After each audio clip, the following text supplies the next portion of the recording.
Hello there, you 6.5 million awakening wonders. Thanks for joining us on this incredible voyage to truth and freedom that we're undertaking together in the midst of geopolitical fracture, in the midst of propaganda, censorship and surveillance, in the midst of endeavours that seem so potentially dangerous we must be mad to tolerate them. Today we're talking about Tucker Carlson's conversation with RFK, in which RFK spoke about the biolabs in Ukraine. Now remember, at the beginning of the Ukraine-Russia conflict, in conspiracy land, lots of people saying, there's bioweapons over there, there's biolabs, people are making bioweapons. And that was one of those things that got sort of shut down. Then it started to be incrementally built upon in a slightly more diplomatic way. Like, oh, what about that Victoria Nuland? She's worked for successive administrations and she was involved in the 2014 events in Ukraine that led to that change of government. Don't call it a coup. So we're starting to see more and more, I believe, the intersection of giddy wild conspiracy theories and then sort of rather more mundane bureaucratic manipulation. And frankly, what amounts to American foreign policy, using various sites across the world to create either pharmaceutical opportunity, let's call it, or bioweapons. And is there an intersection between gain-of-function research and bioweapons? In short, is gain-of-function research essentially about creating bioweapons? As I understand gain-of-function research is by taking something that's an horrible, nasty little virus and go, this little virus, you know what I think? Go on. It's not bad enough. Let's make it worse. Let's have a look at Tucker Carlson and RFK's conversation and get into this in depth. The fact remains there are U.S. biolabs in Ukraine. Why would we have biolabs in Ukraine?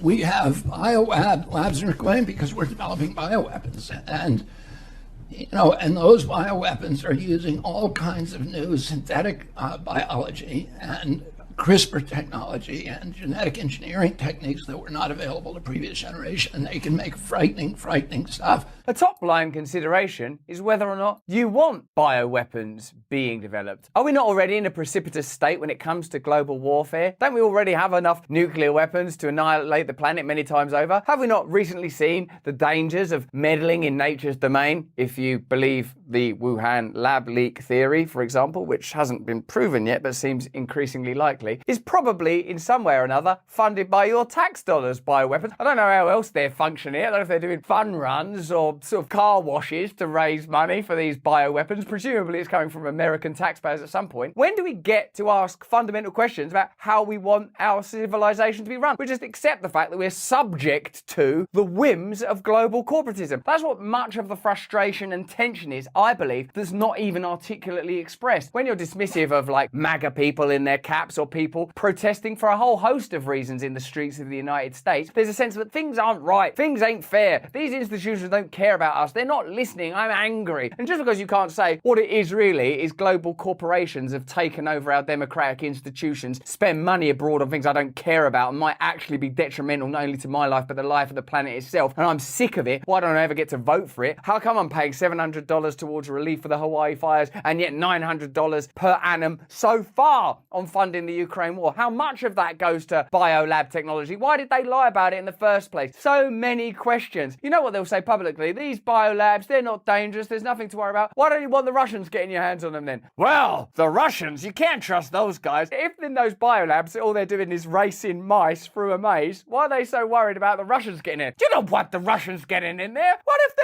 meddle with my most favorite mouses? They can't simultaneously be doing innocuous and innocent mouse experiments in those biolabs and be really worried that the Russians are going to get in there, can they? When the Patriot Act reopened the bioweapons arms race in 2001, the Pentagon began putting a lot of money into bioweapons, but they were nervous at that time because if you violate the Geneva Convention, it's a hanging offense.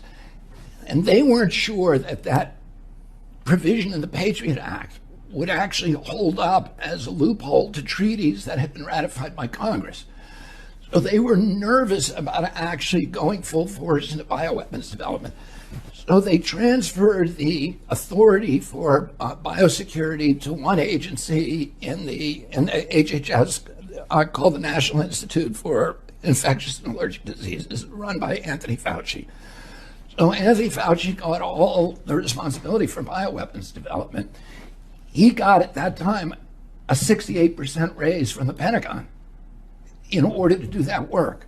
When you hear a story like that, you realize there's more to political corruption within American governmental institutions than just Donald Trump saying that he won an election that other people say he didn't win. It seems that there's more complexity to it, because you don't really want someone who's in charge of a medical and health organization taking huge funds, getting huge pay rises, involved in gain of function research, involved in things that might be bioweapons that take their funding from confusing agencies that have relationships with big pharma. That's not the kind of clarity that we could have in our institutions, and I would argue should have. This is a health organization, so what do they do then? Well, they're solely focused on the well-being, welfare, and good health of American people. Also on the side, they're making terrifying weapons. That's not how you want it run. And do you notice that the Patriot Act was almost like the COVID of its age? There was a massive crisis and emergency in the form of the 9/11 attacks, and it was utilized to introduce a raft of regulation that meant that we could be surveilled, that meant that we could be censored, that meant we could be observed, that meant that people could be arrested for espionage under what increasingly looked like questionable circumstances. And also, somehow, they went, we're going to start a bunch of biolabs. Is it likely, let me know in the comments and the chat below, that the COVID pandemic was used in a similar way to introduce regulations, legislations, and ideas that previously people would have rejected out of hand as being an infringement on our civil rights? When there's an emergency or a crisis, it's used to create opportunities. And the Patriot Act, which pertains to an event 22 years ago now, is still being utilized to respond to what? Saddam Hussein still might have weapons of mass destruction. Every bioweapon needs a vaccine. So you develop them side by side, because in 100% of the cases when you deploy a bioweapon, there's blowback. Your side also gets sick. So in order to deploy one offensively, you need a vaccine to counter it. So you need to vaccinate your team before you deploy it. Is this one of those moments where we could step back as a species and say, are we heading in the right direction? Where you've got laboratories, where one part of the laboratory going, we're going to invent the most lethal, deadly, awful weapons to destroy the lives of innocent people abroad who we temporarily at this time don't agree with. You guys over there, come up with a vaccine for that, because it's inevitable, 100% likely in fact, that we're all going to get sick from this crazy thing. Who's funding this? You are! We spray her with the hose, leaving us relatively dry. Relatively? Well, there's bound to be some splashback. So those two things are developed through a field of science called gain of function science, where you take an infectious microbe and you amplify its infectivity, or you make it jump species, so it may kill monkeys, now you make it kill humans, and you adopt it that way. And there's all kinds of methods, and then you make it immune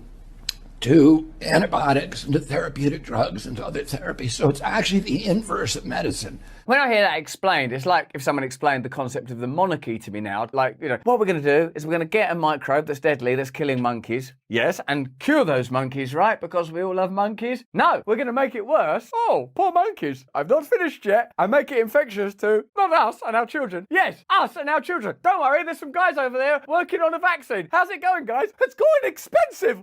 Ah! If someone said, should we have kings and queens that we fund? I go, no, don't bother. Don't bother. It's a waste of money. Should we have a review around how we're organising society? No, let's keep it as it is. Maybe we can have it a bit different, but not much. For 2,800 years since Hippocrates, doctors have been trying to figure out how to make microbes less infectious and less deadly, and developed antibiotics and therapeutics to do that. Well, the guys who are involved in this, there's 36,000 what are called life scientists, but they're actually death scientists, who are now employed full-time in developing, microbes that can be used to kill people. How was work today? Quite good. What did you do? You know deadly viruses? Yes.